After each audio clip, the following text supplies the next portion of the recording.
Hello everyone, welcome to the CTV News on Calabash TV and on the Wave Radio 94.5. I am Lisa Joseph.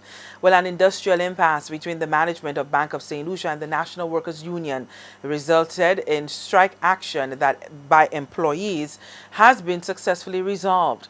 Technical, clerical, and other line staff employed with the Bank of St. Lucia at the Soufre, Vieux-Fort, Bridge Street, Waterfront, Grosley, and other operational units engaged in the lightning industrial protest.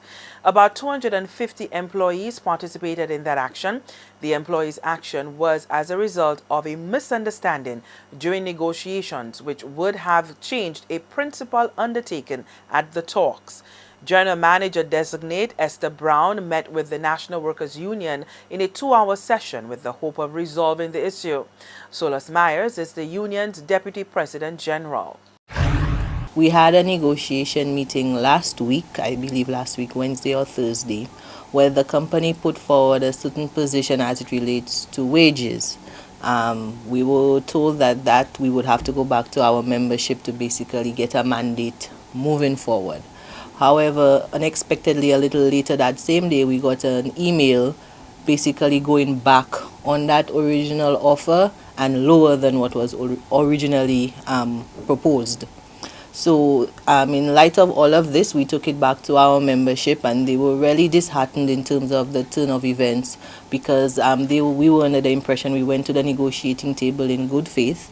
We were having talks basically in terms of the bank's future, how we can make everything as comfortable as possible for everyone involved, and for the bank to actually go back on an offer they made originally. The staff felt disrespected, and they felt a little bit insulted in terms of the whole process. So this morning they decided to take protest action to basically voice their concern, and we as their bargaining agent supported them 100%, and we were able to galvanize and get the members from Vieux-Fort, Soufre, Grosley, and Castries all together to come up there to basically let the bank know that this is not how we operate, this is not proper within the industrial relations context, and moving forward, that is not how we hope to continue in terms of our relation with the bank. Workers will now benefit from a 6% compounded wage increase spread over a 3-year period, 2% in year 1 with an additional 2% in years 2 and 3 respectively. Workers will also be paid a back pay retroactive from the expiration of the last contract. The parties will meet at a subsequent session to finalize the process for signing a new industrial agreement. All workers will return on the job on Wednesday, 1st April 2015. Meantime, the lightning strike by the Bank of St. Lucia workers came as the NW issued a press release on a shift in its engagement with employers. The union said it had adopted a new thrust of cooperation and compromise due to the financial constraints of companies in this harsh economic environment. However, is now fully aware that a small group of privileged, unscrupulous employers have embraced the fact that given the current economic situation which St. Lucia is facing, workers will accept any form of inhumane treatment. While workers are primarily concerned with putting food on the table, the union says, for their families, it must be made abundantly clear that workers' rights, labor laws, and industrial relations best practices must be respected and adhered to. The NW believes that should this disgraceful and dangerous trend continue by some of the well-known employers without nipping it in the bud, workers will be forced to adopt a new working culture that will be unsuitable for business and will destroy the industrial fabric that is of huge necessity to drive productivity. With that in mind, I asked the NW executive whether the action by the bank employees fitted into that mold. Well, we all know the financial situation that, the world went through since 2008, and we've been able to keep our negotiations at a certain point as it relates to making everything comfortable for everybody involved.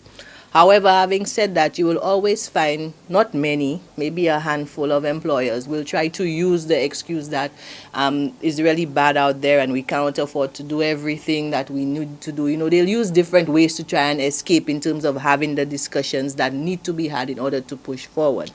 So in terms of that, we've really been able to zero in on them and get them to understand, listen, this is not the way we're supposed to go. We're supposed to sit down and have the discussions and see how best we can come up with an agreement that will be amicable to all parties involved. In terms of Bank of St. Lucia, I don't want to use a blanket statement saying that this might have been the case, because we're not sure. We were not privy to their boardroom meetings, etc.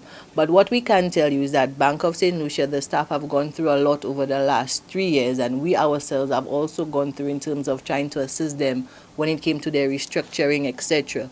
So to come back with one offer and then go back on it again and expect staff to accept that in light of everything was a little unfair. I mean, everybody has gone above and beyond in terms of trying to keep the bank at a certain level, and what we're asking for is basically being open and honest. And through the years, we have never conducted ourselves with the bank in any sort of way that would indicate that we were operating in bad faith, or we would renege on negotiations or any proposals made.